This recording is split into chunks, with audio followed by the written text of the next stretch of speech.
ఒక అడవిలో ఒక సింహం ఉండేది. అది ఎప్పుడూ గర్జిస్తూ, నేనే రాజు. ప్రతిరోజూ ఒక జంతువు నన్ను చూసి నాకు తిండి తీసుకురావాలి అని చెప్పేది. భయపడిన జంతువులు ఒక్కొక్క రోజుకి ఒక్కొక్కరు అతని దగ్గరకు తిండి తీసుకెళ్లేవారు. ఒకరోజు కుందేలు బారి వచ్చింది. కుందేలు చాలా తెలివిగా ఆలోచించింది. అది చాలా ఆలస్యంగా సింహం దగ్గరకు వచ్చింది.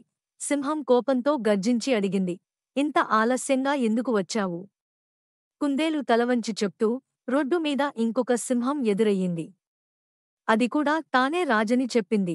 సింహం చాలా కోపంతో, నన్ను అక్కడికి తీసుకెళ్ళు అని అరిచింది. కుందేలు సింహాన్ని ఒక తక్కువ నీటితో ఉన్న బావి దగ్గరకు తీసుకెళ్ళింది. ఇదిగో, నీకు ఎదురైన సింహం ఈ బావిలో ఉంది అని చెప్పింది. సింహం బావిలోకి చూసింది. తన ప్రతిబింబం కనిపించింది. ఆ ప్రతిబింబాన్ని ఇంకో సింహంగా భావించి, గర్జించి బావిలోకి ఉప్పొంగి దూకింది. చప్పుళ్లతో ఆ తర్వాత సింహం ఇక బయటకు రాలేదు. అడవి మొత్తం ఆనందంతో నినాదాలు చేసింది. తెలివైన కుందేలు హీరో అయ్యింది. నీతి: తెలివి ఉన్నవాడు ఎప్పుడూ గెలుస్తాడు.